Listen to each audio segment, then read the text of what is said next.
Hi, I am Marya, your host of Pain to Power. This is a show where we turn our struggles into our strengths and we heal in community. Brought to you in association with the I Rant Network. And please, if you haven't done it yet, make sure you subscribe, hit the bell below, like, and leave a comment. Engage with us. Today, we have a great conversation, and I want to make sure that you're with us. Engage, asking questions, and just connecting. So, thank you and welcome. I want to start off with this quote. The bravest people are those who keep going when the world sees no sign of their strength.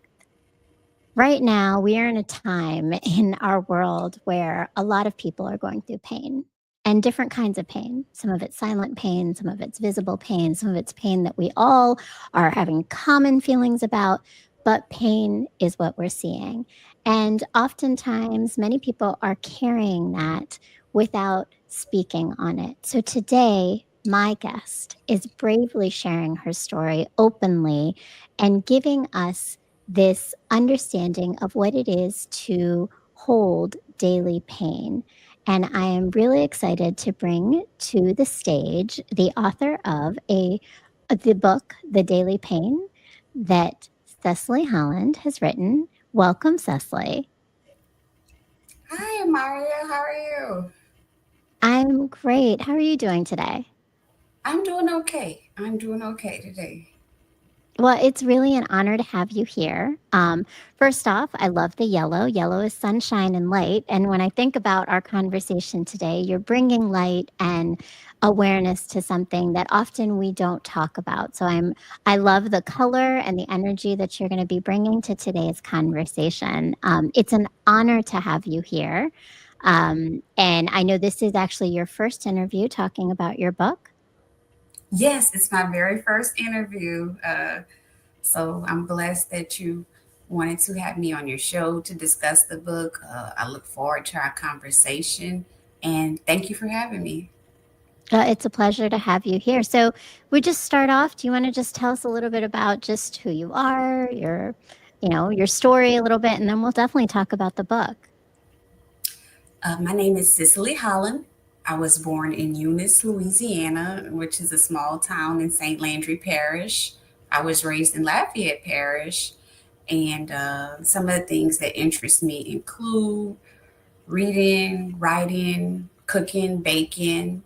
I graduated from my undergraduate degree comes from Southern University in Agricultural and Mechanical College in Baton Rouge, Louisiana. And my graduate degree comes from Texas Southern University in Houston, Texas. Um, I have struggled with depression and anxiety since I was an adolescent. It's something I used to be ashamed of, but I realize I am no longer ashamed. And I hope that by sharing my story, I can help someone else along the way. Oh, thank you so much. And it sounds like you have a lot of dynamic, rich history of where you grew up and the experiences that you have, but it's also definitely come with some pain. And one of the things that I always bring my guests on here, the show title is called Pain to Power because for me, I think everyone has a really personal relationship with what it is to find power in pain. So when you think about that for yourself, what does that mean, turning pain into power? For me, turning pain into power in this situation, in this scenario, was writing this book.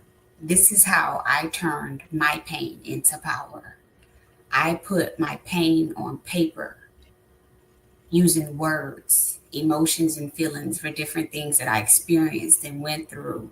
And so I feel that's how I turned my pain into power, how I took my power back by writing and sharing my story with the world and letting other people know that it's okay if you're feeling a certain way. It's okay to go to a counselor or seek counseling for help. And that's how I feel. I turn my pain into power by writing and publishing this book and sharing it with the world. That's a beautiful thing. I actually just talked about that on a show that I do about this idea of birthing ideas is part of healing, right? So turning your pain into power was the writing for you. And when you think about that, How did you know your story was ready to be shared with others, not just holding it inside you? Well, to speak quite honestly and transparently, the Lord told me 20 years ago, or over 20 years ago, I want you to write a book. You're going to tell the world what you went through with anxiety and depression. And so I'm like, me? You want me to write a book? You want me to tell my business? You know how we get in this day and age, like, I'm not about to put my business out here in the Mm, streets for people to be knowing what's going on with me. But so over the years, as life passed, I would write, I would stop. I would write, I would stop. Life kept mm, happening. But it's like I would get these nudges, or some people say they hear the voice of God in different ways, whether it be loud or whispers. For me, I don't hear the voice of God loud. I hear the voice of God at like 2 or 3 o'clock in the morning when He's nudging me or waking me up because I can't sleep. That's when God wants to tell me something. Or sometimes you may see it through signs or mm, confirmation from things other people may tell you. But I say all this to say that I always knew I would write the book, but in January of 2024, this is when I finally got serious and said, okay, Lord, I'm ready to listen. I'm ready to follow your instructions.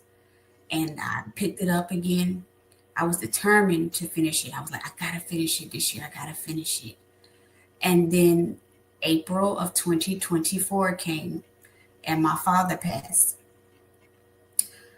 So after my father passed, I stopped. I stopped because you're in the middle of grief, paperwork, you're trying to work at the same time while trying to maintain your sanity on top of right. grieving. And finally, I said, you know what? I said, I need to finish this. I need to finish this for myself. I need to finish this for dad. I need to finish this for the world because just to speak transparently and honestly, I closed the coffin at my dad's funeral, like at the last viewing in the church. And I told myself, I said, Cicely, if you can close the coffin at the funeral of your own dad, you can finish this book. Mm, And I did it. you did it. Yeah. My condolences for your loss. Thank you. Um, and so it sounds like your father played a big role in your life and in this book. Is there some pieces about him inspiring this for you that you can share with us?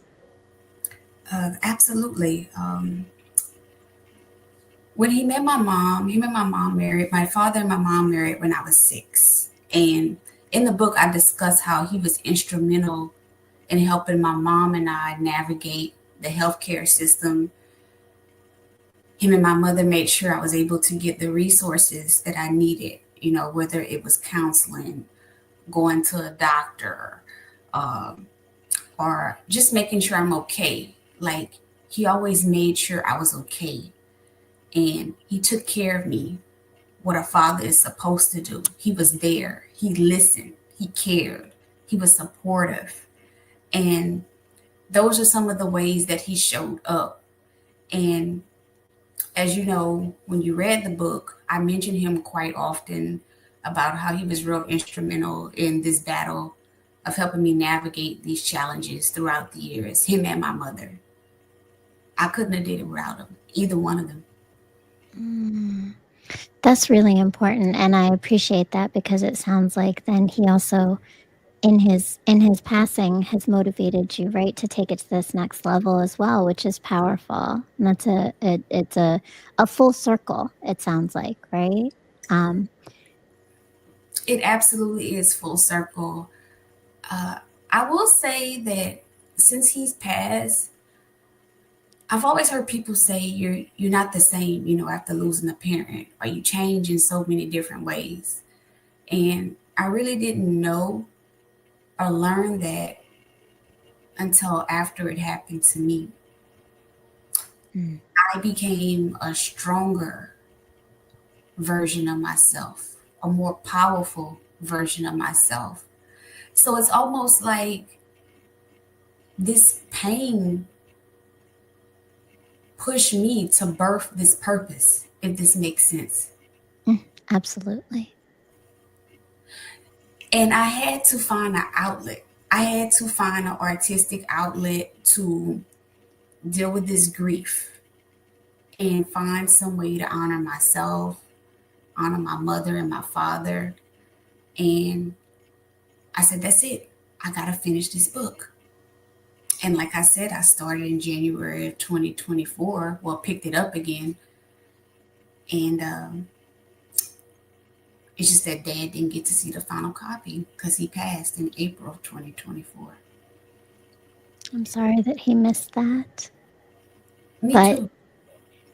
again, you talk about your strength, and I want to talk about that because being stronger, you describe yourself as being unapologetically yourself in the book. Uh, how does that is that part of that strength you felt? Like where did you feel that ability to be unapologetically yourself? And what does that mean for you?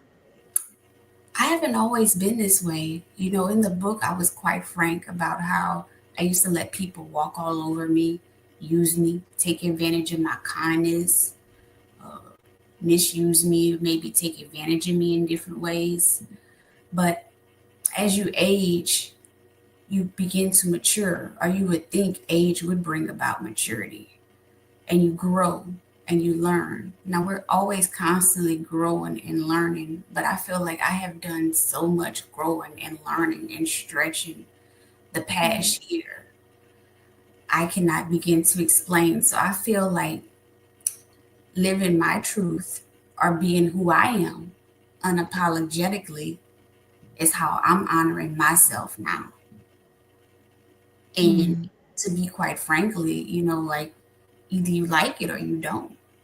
And that's not speaking from a rude or ugly standpoint, but I'm just saying I'm at the point in my life where I am who I am. And either you're going to love me and accept me for who I am or you're not. And that's okay too. You know, everybody is not for everybody, or everyone is not for everybody.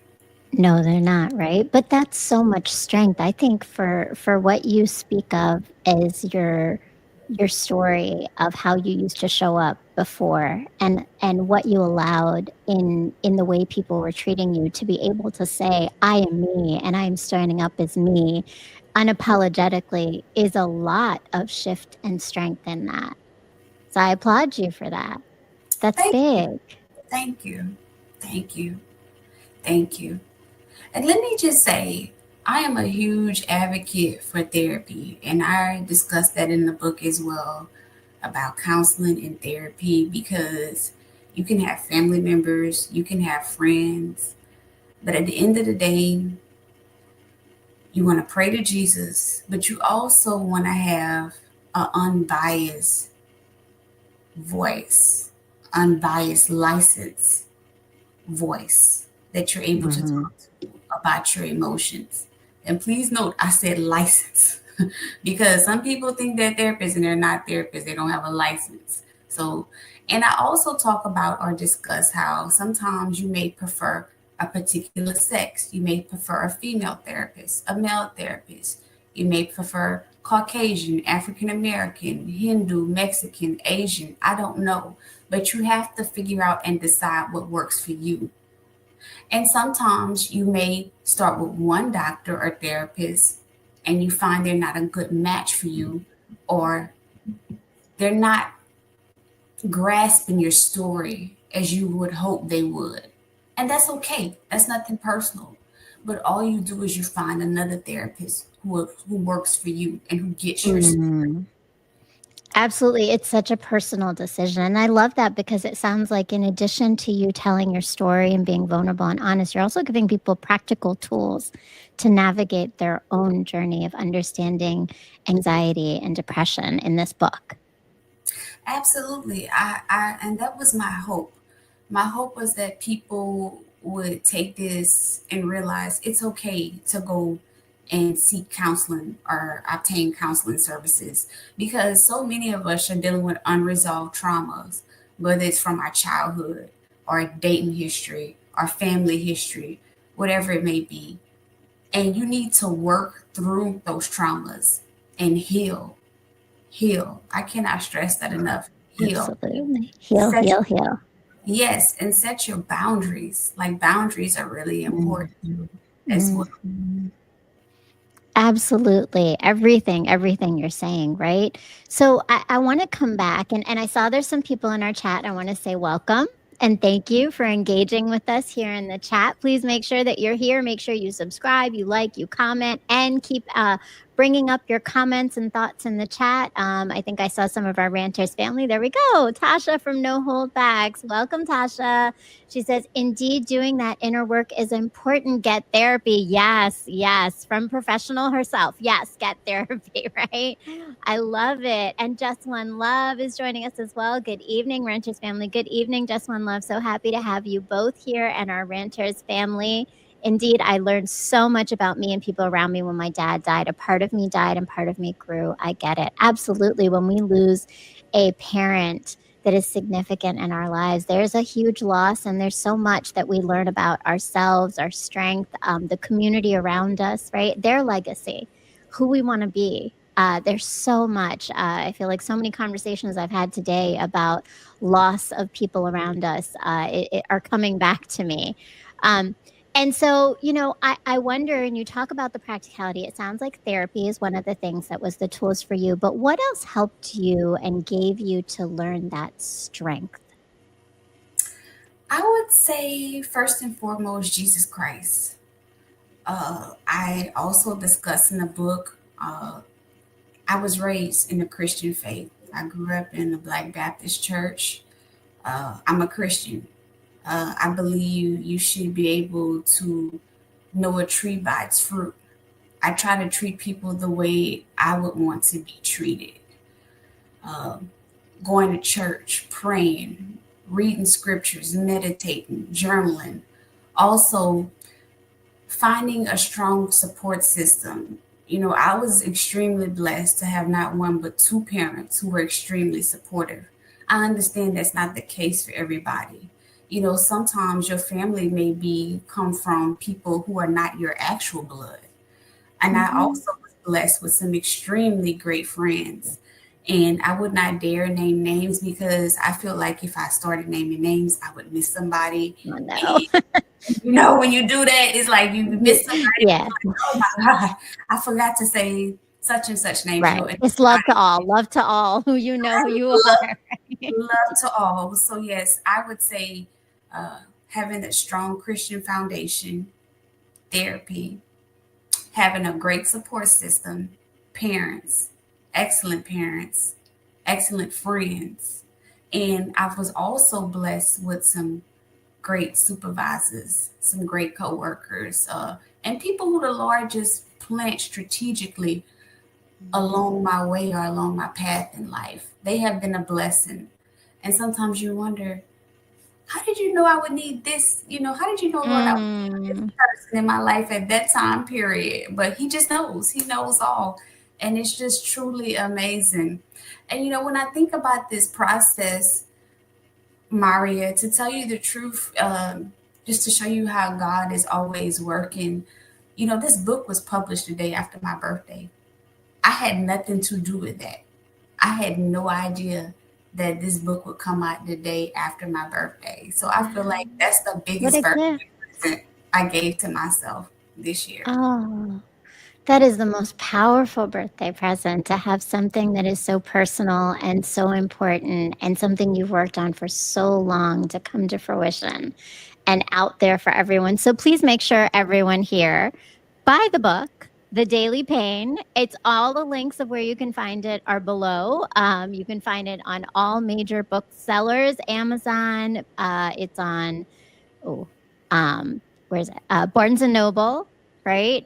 We also have Walmart. There's quite a few places you can find it. Look up, find Cecily. Make sure you're following her. And yes, no, I love that, and I love this idea of when you know people are planted in your way, right, on purpose to guide you. So community is huge. Faith is really big for you, and it sounds like therapy was also definitely one of those things. So no holdbacks as a question. When you're going through your worst, the best people who really are there for you show up. Yes, obviously not a question, but a statement. And I love that. Yes, right? And it's funny because sometimes and I wonder, like, did you see this? Is that did you realize who the best people were for you? And maybe some of the people who weren't really looking out for you, you also realized as well. I think some people, like I have some childhood friends, friends from middle school, high school, college, people who were strategically planted in my life throughout the years. And you learn people, and the more time you get to spend with people, like I said, you will know a tree by its fruit. And these people really want the best for you. They care for you. It may be something that's random as a check-in, and you thinking it's random. It's not really random. But what they don't know is you may have had a terrible day, you know, Mm, or you may have been crying, an hour earlier or 5 minutes earlier, or even family members. I have some really awesome family members as well, besides my parents. Um, so I think a support system is really huge. And I understand that everybody does not have a great support system. And so this is why in the book I encourage people to build your own support system. Find what interests you. Find what works best for you. Is it journaling? I don't know. Is it exercising? I don't know. Only you can figure it out. Is it traveling? Maybe every 2 or 3 months. Is it finding a remote job? Is it working under a boss who doesn't micromanage you? I can't answer that. Only you know what works for you. And then, which brings me to another great point. You have to learn your triggers. What mm. triggers your mood? What makes you angry? What's sensitive for you? What's a sensitive topic for you? As I discuss in the novel as well, holidays are a trigger for me. December to January. Some years are better than others. And that's a trigger for me. I don't know why. Maybe it's because it's the closing of the year, but it's something that I've had to learn to work around. But I'm Mm. aware that the key is I'm aware of this. If you aren't aware of your triggers, then that's a problem. You need to find out what causes you to become angry. Why are you angry? What haven't you healed? Absolutely. I mean, and I love this idea of digging deeper into understanding ourselves to be able to find that healing and really make the bigger impact in the healing. Sometimes we heal on the surface when we don't heal the really big patterns that are the root of it. And it just happens to be that I have a course where literally we're doing that. We're unpacking our patterns. So please join me, those of you who are looking for some of those answers and want some additional guidance in addition to Cicely's book, which is the Empowerment Unlocked course, which starts in January 22nd, and all the links and information are below and on my website. But I wanna kinda go deeper now into this because I think what you've done is you've laid out a lot of practical tips, but you also really speak honestly about what it is to experience depression, what it is to have what you speak of as the daily pain, right? And and I wonder, can you tell us more about some of those moments when that daily pain felt like hope was so far away and how it felt, but also how you've been able to move through it. It feels dark.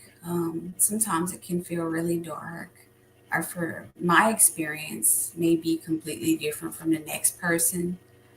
But for me, it could be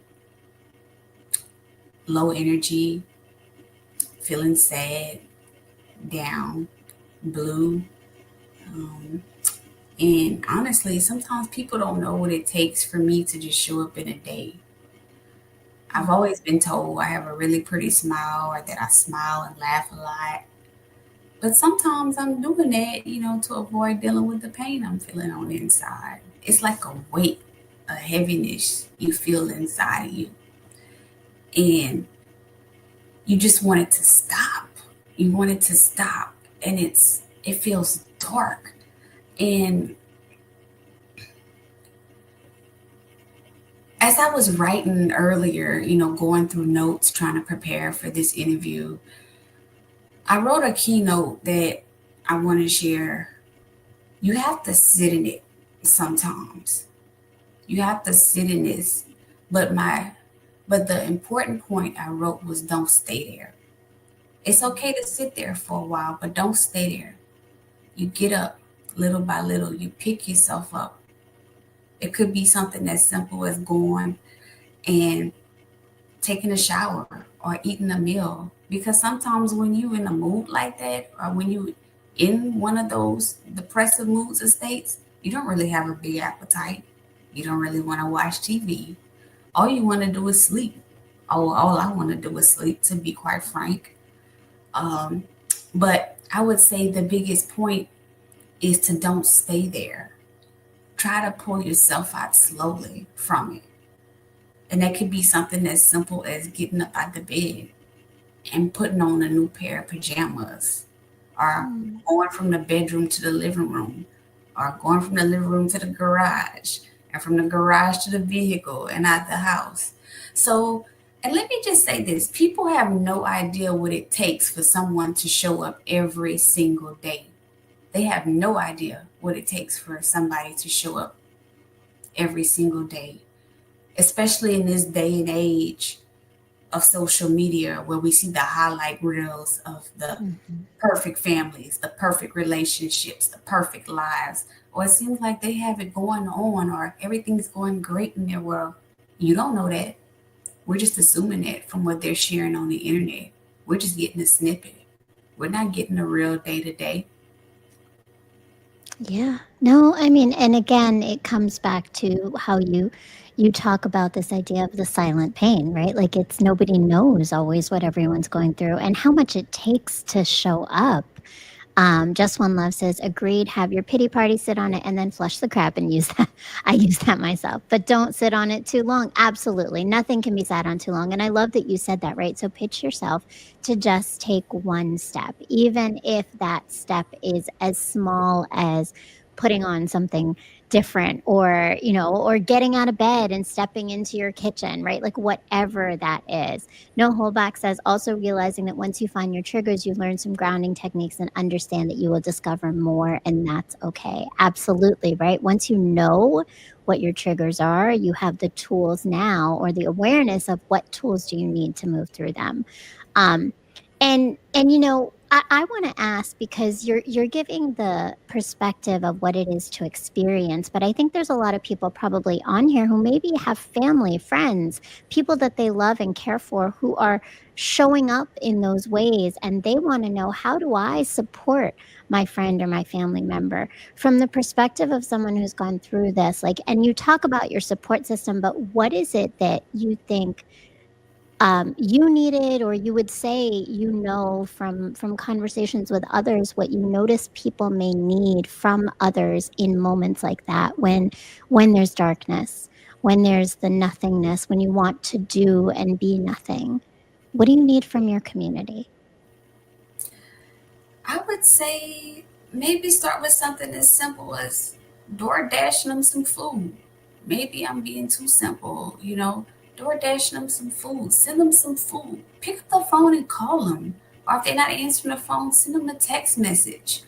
Or you know what, if you're there for that person and you're sitting there with that person, just sit there with them in silence. Sometimes people don't need a speech about, well, if I was you, I would do da da da da, or you should do da da da da. People don't want to hear that all the time, especially if they feel like that.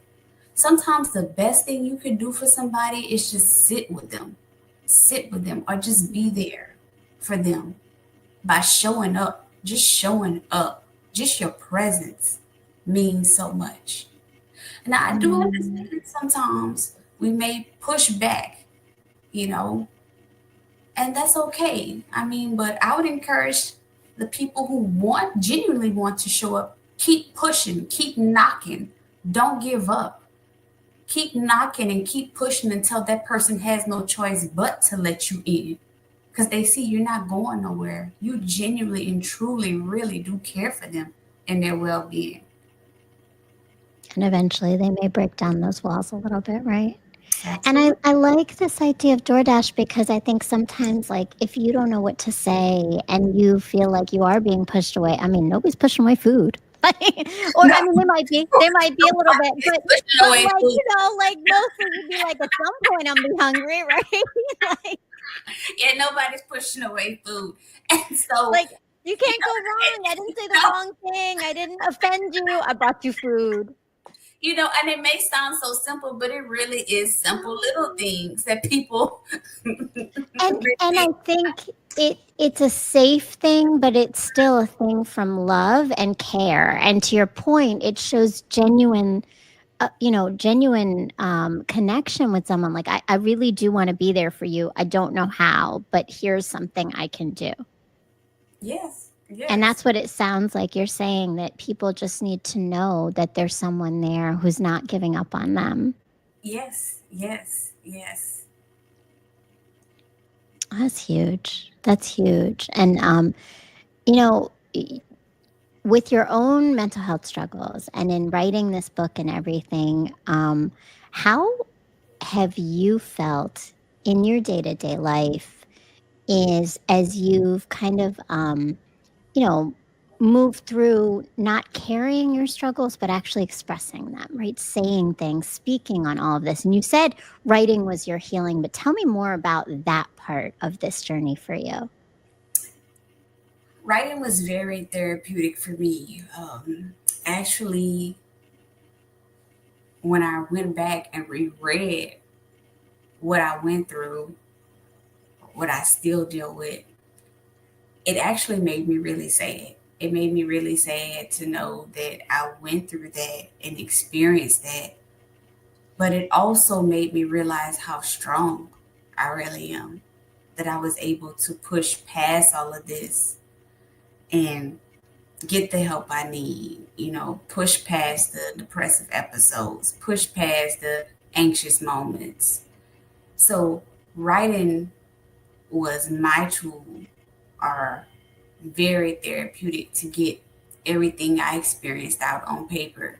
And just to be quite honest, everybody keeps telling me who I know who've read the book, they're like, "You're being so transparent." And I'm like, "Yeah, I am being transparent." Now, there is still, parts, that I scaled down on. Because some things are just too personal, to share in a book. But I was transparent for the most part, because I feel like if I wanted people to resonate with me or understand me, I feel like I had to give them me genuinely on the paper, Mm. which is what I Mhm. did. I wanted you to feel what I went through or what I was going through. And the only way I could do that was by being authentic to myself and being authentic to that paper that I'm writing, Mm. typing on. And so that is how I was able to push past this or try to make some sense of this in my world, if that makes sense. Yeah, I mean, I love that, and transparency is almost the healing part, is what it sounds like, right? It's the full authenticity of you without, and full doesn't always mean I expose every single scar and on me, right? Full means just I'm genuinely telling you this was hard. How hard, you get to decide to share, right? That Um, and so, I wonder for you, do you feel like in some ways this book is a little bit of a love letter to little Cicely? Yes, yes, there's so much, and I'm getting excited about this because there's so much conversation now about healing the inner child or healing the inner child. I don't know if you've heard this phrase. Absolutely, I talk about it all the time. Yes, And yes. so I feel like I'm healing younger Cicely. This is like a healing letter to younger Cicely to let her know, yeah, you walked through all this, you've experienced all this, but look at you now. You're on the other side of this. But let me be clear, I still do struggle at times, but I'm not where I used to be. So that's why I want people to know that healing is possible, but you have to do the work. It won't come to you. You have to show up every day. You have to really want it for yourself. And it's hard. My God, I know it is hard. It is so, so hard when you feel like Mhm. nobody really cares or you feel really alone. But people really do care for you. They really do love you. They want you here. And you have to find, again, I will stress this again, the support system that works for you. Your Mhm. support system may not look like my support system, but that's okay. Whatever works for you, whatever keeps you going from day to day. And let me just also share this. I've had so many people who've confided in me that they had to go to counseling for different things, or they knew a family member or a friend who experienced maybe some anxiety or depression. So, by me sharing my story, is actually giving people, I feel, confidence to talk more about this topic because Mhm. I still feel like mental health is a taboo topic a little bit. I feel like Yeah. it's made some great strides over the past few years or the past few decades. Compared to 2000, absolutely. But is the conversation where it could be? Absolutely not. But I do believe we have made great strides in the discussion and the topics. But yes, to answer your question, this is absolutely healing the inner child and a love letter to little Cicely to let her know, look at everything you went through, but you're still here. You're Look, better now. You're stronger now. and I stronger, right? do. So powerful. So powerful. Like that. And that is, there really is so much in that when you are able to look back at your little self who didn't have power, who didn't have the ability to change the things around them that was hurting them, and to say, no, but I can do it now. I can take care of you now. Absolutely. And you keep being able to do that for little Cicely when pain comes, because it does. To your point, right? Like, I don't think anything, healing is an evolution of constantly um, facing yourself and facing challenges over and over again, but learning from it. And to your point, never sitting in it, right? Constantly learning your tools so that you quicker and quicker can get out of it. So, to that point, like when you think about power now, and just over the time, right? What you saw power as a child, what you saw as a young adult, and now how you see it in your stage of being currently. How do you see power? And how have you defined or changed your definition of it? Power in regards to Just healing. your own power, your power. I guess I didn't realize that I had so much control over my life. Because, growing up, you told you going to school or you're going to do this, you're going to do that, right? Or whatever. But when it comes to mental health, you're thinking that, oh, this is all out of my control. This is all Mhm. out of my hand, right? But then as you gain more tools, more resources, you realize you do have more control than you think you do. You get to control your narrative. You get to control your outcome. Nobody gets to decide where my elevator stops or where my train Mhm. stops. I decide where my elevator stops and where my train stops.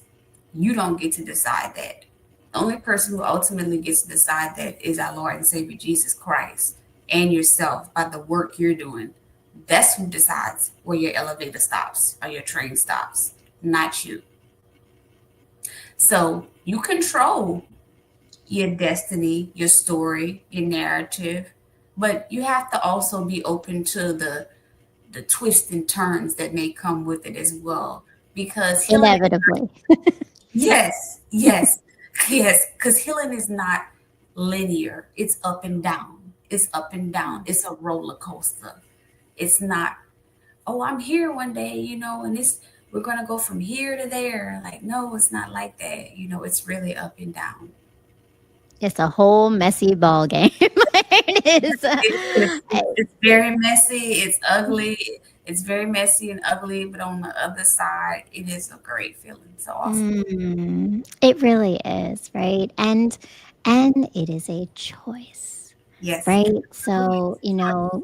kudos to all who are on here on the show, who are listening, to making the choice to heal, to joining us in learning more tools for healing. Thank you so much, Cicely, for just sharing your story of how you have been healing and what you have learned, what you have experienced, and what you are now giving others to take away.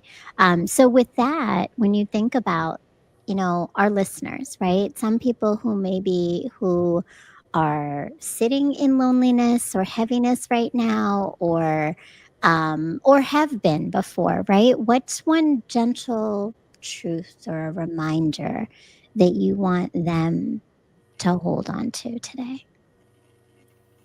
It's okay. It's okay. It's okay to cry. It's okay to feel those feelings. You have to go through it to get to the other side. But there is hope. There is healing on the other side. There is a better day or a better tomorrow coming. You have to believe that. You have to truly, truly believe that for yourself. And as I said before, sit in it, sit in it, go through it, but don't stay there. Get up and get out of it slowly but surely. Pull yourself out of it. And I know it's hard. I know it's hard because I've been there. But I promise you, tomorrow the sun will shine again. That's beautiful. That's beautiful, right? It's okay. That's such a big permission to give us all, right? It's okay. It's okay to hurt. It's okay to feel darkness. It's okay to let yourself feel all the things, but also give yourself grace through that. Absolutely. And Grace. don't sit in it. Mhm. Don't sit there too long. Yeah, Find the community, right? There's so many great tools. And please go and pick up the Daily Pain so that you have the tools and the information, that you understand a little bit more of the story, to help you to hopefully get the words and the language you need to express your own, to face your own, to know and understand your own, and get your strength, because all of us have the ability to turn our pain into power when we choose to heal. Thank you so much, Cicely. This has been such a great conversation. I so appreciate everything that you're sharing. How do people follow you and continue to learn more about your journey, your work, all the things you're doing?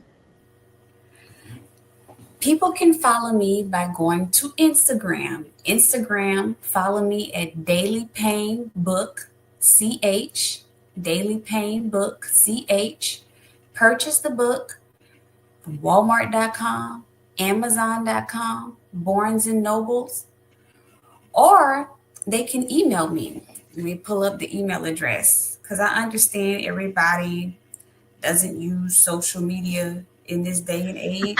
That's very true. A lot of people don't these days. Everyone's protesting it, I've realized, which is Yes, a great thing. We have so many other ways to be in contact. You don't have to use social media, but yes, definitely go and get the book. yes. Please, please get the book from Amazon, Walmart, Barnes and Nobles. Purchase the book. I promise you, it is worth the read. And I don't keep you in here long. It's not 100 or 200 pages, but I promise you, it is fruitful and you will be blessed. Or you can email me at dailypainbook@gmail.com, dailypainbook@gmail.com, or follow me on Instagram at dailypainbookch. I love that. And all those links and information are below in this YouTube video. So please make sure you check that out. And while you're down there, subscribe, comment, like, Yes, all join that. and hit the bell so that you are here. Look, I am always selling. I love it. I love it. No, thank you so much. I mean, I'm selling, but I am selling a journey for us to all be on, not a product, but things that we are doing together to heal and learn. And so, to this conversation on this journey, if you are in a place where you need some additional support, I have developed courses called Empowerment Unlocked, all based on coming home to ourselves with the framework of return, where we are remembering, examining, transforming, unlearning, and reclaiming our power by nurturing all those pieces, all of the return. And in January, on January 22nd, those courses will launch and begin. Please make sure that you are signing up. The link and information is all below. It is all in my website, it is on my Instagram page. It is only currently $49 for 5 weeks of guided sessions with me and a community, similar to what we've been talking about, right? Is building your community to start examining and unlearning patterns that may be some of those triggers, that may be some of the things that come up for you. So join me in January, and please, I hope, Cecily, maybe I'll see you there, or someone you can recommend it to, for Empowerment Unlocked. And join me and subscribe to this channel, because I also have Marya's Musings, which is my show, where I'm not interviewing anyone. It's just me talking and sharing. But I talk about a lot of things, just what comes to mind. Last time it was actually about the idea of birthing is creativity and healing. So, and not just birthing people, birthing ideas, birthing our creativity. So the birth of your book was your creative healing. And that's what I talk about on Marya's Musings, and many, many more things. Thank you, Just One Love, and for No Holdbacks for joining us. And Just One Love says, following Daily Pain Book CH right now. I love it. And I think there was another comment. Just want to make sure I catch it. Thank you so much. Indeed, our circles are important. Grateful for the family and friends that become family. Absolutely no holdbacks. Thank you to our iRant family, to my amazing producer, Mr. Montaigne Masek, and to the Rant Network. Remember that you can actually also catch us on the Roku TV. So if you aren't watching the channel, you haven't gone to my website, do all those things, but you can catch us on the Roku TV on the iRant channel, and make sure that you are joining me every Sunday for new episodes with dynamic guests sharing their stories of turning pain into power, right here at 8 p.m. every Sunday on my YouTube channel. Thank you so much again, Cecily. Please make sure you go and buy her book, and have a beautiful evening. Thank you, Marya. Peace, peace, love, and light.